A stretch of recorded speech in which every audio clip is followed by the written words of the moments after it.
Favourable रहेंगी गेंदबाजों के लिए, जैसे हमें टेस्ट क्रिकेट में देखने मिलता है। चाहे वो पर्थ की बात करें जहां पर ऑस्ट्रेलिया ने ऐसी पिच बनाई थी जहां पर बल्लेबाज स्ट्रगल कर रहे थे, चाहे आप पिछले 2 टेस्ट मैचेस की बात करें, चाहे वो न्यूजीलैंड की बात करें, विकेट्स टेस्ट क्रिकेट में फेवरेबल होती है बॉलिंग कंडीशंस के फेवर में, क्योंकि रिजल्ट 5 दिन का मैच होता है और रिजल्ट आना तो आवश्यक होता है। और कंसिडरिंग आप WTC साइकिल खेलते हैं, वर्ल्ड टेस्ट चैंपियनशिप साइकिल में आपको पॉइंट जमा करनी रहती है, तो गेंदबाज की तरफ झुकाव रहता है विकेट से। मगर रही ODI क्रिकेट या T20 क्रिकेट की बात, तो भाई सामान्य विकेट आपको मोस्ट ऑफ द ग्राउंड पे मिलेंगे। अगर वो बात अलग है कि जैसा आपने वर्ल्ड कप में देखा होगा 2023 के कि ईडन गार्डन की विकेट अलग हो गई थी, चेन्नई की विकेट अलग हो गई थी, तो एक स्ट्रैटेजी के तौर पर यूज होती है। मगर यहाँ पर विकेट इंटैक्ट है और मुझे लगता है आगे T20 भी जो आएंगे, इसके बाद एक और वनडे है, उसमें भी विकेट एकदम ही सामान्य रहेगी, बैटिंग विकेट्स रहेगी, जहां पर विराट कोहली और रोहित शर्मा फ्लरिश करेंगे, ऑफकोर्स इसके साथ ऋतुराज गायकवाड़ और बाकी बल्लेबाज। वाकई मार्तन झा का मैं रुख कर लेता हूं, हमारे साथ हमारे कंट्रीब्यूटिंग एडिटर इस वक्त जुड़े हुए हैं। मार्तन, जो मैच झारखंड में हुआ था, हम उम्मीदें कर रहे थे कि शायद ये करीब करीब वैसा ही डोमिनेशन दिखाई पड़ेगा साउथ अफ्रीका का जैसा टेस्ट में था, लेकिन वो चीज एकदम उल्टी थी, अब और उलट हो गई है। क्या पूरी की पूरी टीम की सोच बदल गई फॉर्मेट बदलते ही? बिल्कुल, रोहित शर्मा और विराट कोहली जब से टीम में वापस आए, एक नई ऊर्जा का संचार हुआ मालूम होता है। देखिए, जो लाल गेंद है और जो सफ़ेद गेंद है, बिल्कुल अलग गेंदें हैं, और दोनों का जिस तरीके से स्वभाव है पिच पर उछलने का, वो बिल्कुल एक दूसरे से इतर है। आप ग्राउंड की बात करते हैं, रायपुर का जो ग्राउंड है वो रांची के ग्राउंड से काफ़ी बड़ा है, उसके जो डायमेंशंस हैं वो ज़्यादा बड़े हैं।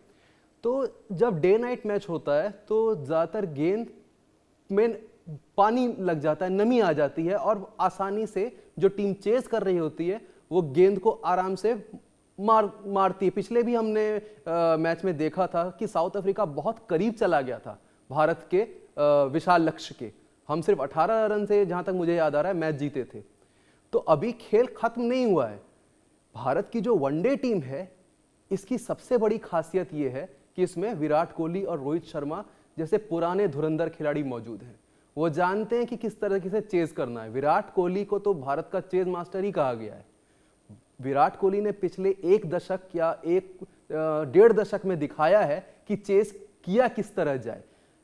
विराट कोहली ने यह भी दिखाया है कि back to back consecutive century मारना ये कोई उनसे सीखे। ये शायद 11वीं बार है, अगर मैं गलत नहीं हूं तो, कि वनडे क्रिकेट के इतिहास में विराट कोहली ने 11 टाइम कंसेक्यूटिव सेंचुरी मारा है। तो भारत का जो प्रदर्शन है वो टेस्ट मैच से तो इसको आप तुलना ही मत कीजिए। टेस्ट मैच की कहानी ही बिल्कुल अलग है। अभी जो फोकस है इंडियन टीम का वो ये है कि दक्षिण अफ्रीका में जो 2027 का वनडे विश्व कप होने वाला है उस पर पूरा ध्यान अग्रसर है। हम ये चाहते हैं कि रोहित शर्मा और विराट कोहली ने एक वो ट्रॉफी नहीं जीती है 50 ओवर वर्ल्ड कप की अपने पूरे करियर में, और यही वो ट्रॉफी है जिसके लिए वो जी जान लगा के खेल रहे हैं। और जिस तरह आपको याद होगा, तेंदुलकर कितना 22-23 साल खेल चुके थे 2011 तक, और तब तक उन्होंने भी विश्व कप ट्रॉफी नहीं उठाई थी। और तब एक तरीके का एक कैंपेन बना था कि हमें सचिन तेंदुलकर जैसे महान खिलाड़ी को अलविदा कहने से पहले उन्हें एक श्रद्धांजलि देनी है वर्ल्ड कप जिता के। ये अच्छी बात है कि टीम का बहुत इंपॉर्टेंट हिस्सा थे और बहुत सारे उन्होंने ढेरों रन बनाए थे, 2 शतक बनाए थे। एक इंग्लैंड के खिलाफ मारा था, एक साउथ अफ्रीका के खिलाफ मारा था, जहां तक मुझे याद आता है। इसी तरह के प्रदर्शन की अपेक्षा विराट कोहली और रोहित शर्मा से भी होगी। साउथ अफ्रीका में पिछली बार वर्ल्ड कप हुआ था 2003 में। ये वही साउथ अफ्रीका है जो बहुत खतरनाक टीम बनती जा रही है। आज की डेट में ऑस्ट्रेलिया, इंडिया, साउथ अफ्रीका और कुछ हद तक इंग्लैंड, ये 4 कड़े दावेदार हैं वनडे क्रिकेट के। हम ये देख रहे हैं कि वनडे क्रिकेट पहले की तरह हो नहीं रहा है, उसकी संख्या बहुत कम हो गई। कारण ये है कि ज्यादातर क्रिकेट बोर्ड्स जो हैं वो T20 मैचेस ज्यादा खेलना चाहते हैं, टेस्ट कम खेलना चाहते हैं, और वनडे अपना समझ नहीं पा रहा है कि वो किस दिशा में जाए। वो एक मिडिल चाइल्ड की तरह हो गया है, ना वो इधर का रहा ना उधर का रहा। एक जमाने में वनडे क्रिकेट जो है वो कैश का हुआ करता था, इंटरनेशनल क्रिकेट काउंसिल का। डे नाइट मैचेस होते थे शारजहां में, अगर आपको याद हो, ट्रायंगुलर टूर्नामेंट्स होते थे। आजकल कहां ट्रायंगुलर या क्वाड्रेंगुलर टूर्नामेंट्स होते हैं। मैंने खुद इस पर कई बार लिखा है कि इंडियन क्रिकेट बोर्ड या दूसरे क्रिकेट बोर्ड्स भी फालतू के बायलैटरल वनडे सीरीज कराते हैं। हम क्यों नहीं ट्रायंगुलर, क्वाड्रेंगुलर या pentangular cricket one day cricket tournament करें, ताकि दर्शक भी उससे ज्यादा जुड़ाव रखता है, उसको बहुत लुभाता है उसके मन को। बायलैटरल सीरीज उतनी लुभावनी नहीं होती। मुझे समझ में नहीं आता कि जो लोग नीति निर्धारक है वो मार्केटिंग पॉइंट ऑफ व्यू से भी अगर सोचेंगे तो ये पाएंगे कि मल्टीलेटरल वनडे टूर्नामेंट्स ये इस तरह के फॉर्मेट के लिए बेस्ट है। आप सही इशारा कर रहे हैं। बहुत दिनों से एक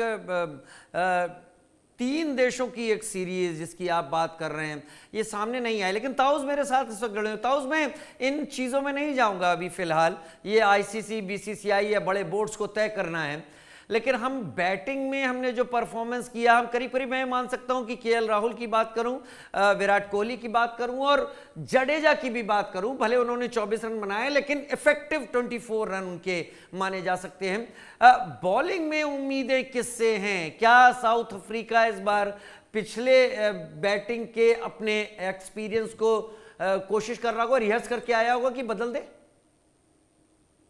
देखिए, बहुत इंटरेस्टिंग बात कही थी इन्होंने, हमारे साथी शाह साहब ने, कि भाई क्लोज लेके आते हैं क्योंकि आसान हो जाता है बल्लेबाजी करना दूसरे इनिंग में, मगर ये मानना पड़ेगा कि पहले इनिंग में बल्लेबाजी आसान नहीं होती क्योंकि ग्रिपिंग थोड़ी इजी हो जाती है स्पिनर्स के लिए या तेज गेंदबाज के लिए। मगर यहाँ पर दोनों इनिंग में चाहे और दोनों बार हिंदुस्तान ने पहली बल्लेबाजी की और अच्छा स्कोर पुटअप किया और उनके गेंदबाजों ने 4 चाल लगा दिए टोटल डिफेंड कर को। हालांकि चेज हुआ है, बड़े बड़े टोटल चेज हुए और टीम इंडिया ने भी कई टोटल चेज किए और हिंदुस्तान में ही किए हैं। और मैं पहले खुशखबरी सुना दूं कि 1 विकेट जा चुकी है अभी 32 रन पे, और क्विंटन डिकॉक जो पिछले मैच में भी कुछ खास नहीं कर पाए तो ये मैच में फिर से आउट हो गया 8 रन पे, तो बड़ी बात यही है। तो जितनी जल्दी विकेट जाएगी उतना चेस बड़ा ही मुश्किल होता जाएगा। और यहाँ पर टीम इंडिया देखिए, जब 358 रन आपके पास होती है तो रिलैक्स तो नहीं कहूंगा मैं एग्जैक्टली कि रिलैक्स हो जाते हैं, मगर हाँ थोड़ा एक क्वेश्चन मिल जाता है कि आप एक्सपेरिमेंट कर सकते हो, आप यूज कर सकते हो अपने गेंदबाजों को अपने तरीके से, मगर कहीं ना कहीं कप्तान तो कोशिश करेंगे जितनी जल्दी हो सके खत्म करे मैच। और जिस तरीके से केएल राहुल ने बल्लेबाजी की है, कप्तानी की है, देखिए शुभमन गिल कप्तान थे इसके, ऋषभ पंत इसके बाद वाइस कैप्टन थे, मगर उनको नहीं मिली वाइस का ये चांस नहीं मिला खेलने का। तो केएल राहुल के कप्तानी का दौर आ गया है, ये मिल गया है ये सीरीज में, तो कहीं ना कहीं मुझे लगता है कि he will be more interested in ceiling the series 3-0। अभी तो 2-0 की तरफ रुख है और ये कोशिश करेंगे कि 2-0 हो ही जाए, उसके बाद 3-0 के लिए जाए, तो कहीं ना कहीं एक अच्छा मौका है टीम इंडिया के लिए। आसान नहीं है टोटल साउथ अफ्रीका के लिए, मगर कितना भी कह दें यार क्रिकेट है, क्रिकेट आखिर तक कुछ नहीं कहा जा सकता है। या आप कहेंगे अगर इन्होंने एक अच्छी फाइट दे दी तो भी मैं कहूंगा कि साउथ अफ्रीका के लिए बड़ी बात है, क्योंकि 358 इज अ बिग टोटल और अगेन बड़ा मैदान है। अब विकेट आसान है तो क्या हो गया, मैदान भी बड़ा है मगर गेंदबाज भी उतने अच्छे हैं। वाकई गेंदबाज भी उतने ही अच्छे हों, विकेट कैसा है ये अलग चीज है। मार्तंड, क्या आपको लगता है कि इस टीम में जो यंग फेसेस, यंग चेहरे हैं, वो उतना बेहतर एक तस्वीर पेश नहीं कर रहे जितना वो जो पुराने टेस्टेड और ट्राइड हैं, यानी विराट और रोहित जो कर रहे हैं? बहुत सीखने की जरूरत है इन दोनों से सबको। देखिए, भारत का टैलेंट पूल बहुत बड़ा है। पहले क्या होता था कि जो टैलेंट पूल था वो थोड़ा आज के मुकाबले छोटा था। उस समय आईपीएल नहीं था, अगर हम 16-17 साल उससे पहले चले जाएं तो उसमें क्या था, आप रणजी में परफॉर्मेंस करते थे, कुछ आपके विजय हजारे टूर्नामेंट्स वगैरह होते थे, सैयद मुश्ताक अली, ये तो अभी सब टूर्नामेंट्स होने लग गए ये सब। मैं देख रहा हूं कि आपको अगर किसी प्लेयर को बनाना है, बड़ा प्लेयर बनाना है, तो उसको एक जो बच्चे कप्तान होते हैं वो बार बार मौका देते हैं। वो ये नहीं करते कि अगले मैच में अगर तुम आउट हो गए 0 पर तो तुम टीम से बाहर। देखिए, आखिरकार क्रिकेटर भी एक इंसान है, उसके दिमाग में 50 चीजें चल रही हैं। सोचिए, आप बल्लेबाजी कर रहे हैं, 150 किलोमीटर प्रति घंटे की रफ्तार से गेंद आपकी तरफ आ रही है और आपकी दिमाग में क्या चल रहा है कि क्या मेरी जगह टीम में पक्की है या नहीं है। अगर ऐसी मनोस्थिति के साथ अगर आप बल्लेबाजी करेंगे तो कितना कंट्रीब्यूट कर पाएंगे। ये चीज मैं आपको एक उदाहरण के तौर पर बताता हूं। 90 के दशक में आपको याद होगा, तेंदुलकर जब आउट होते थे तो लोग टीवी बंद कर देते थे। क्यों? क्योंकि लगता था कि भारत के जो बाकी बल्लेबाज हैं वो तो कुछ कर ही नहीं पाएंगे। तेंदुलकर क्यों बहुत अच्छा कर पाते थे? क्योंकि तेंदुलकर हमेशा अपनी प्लेस को लेकर टीम में सिक्योर थे। तेंदुलकर की काबिलियत पर कभी सवालिया निशान नहीं उठाया गया, जबकि बाकी हर खिलाड़ी को, मैं ऐसे किसी और खिलाड़ी को नहीं जानता जिसको कभी ना कभी यह संशय आया हो। तो अब जो नए क्रिकेटर आ रहे हैं, इनको लग रहा है कि जो वनडे क्रिकेट है खास करके, इसकी संख्या बहुत कम हो गई है।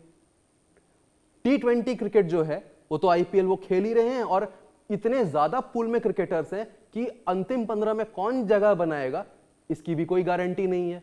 बहुत अच्छा करने के बाद भी अगर आपको जगह न मिले तो दुख ज्यादा होता है। आजकल जो यंग बंच ऑफ क्रिकेटर्स हैं उनके साथ यही है कि वो बोल रहे हैं कि हम परफॉर्मेंस कर रहे हैं,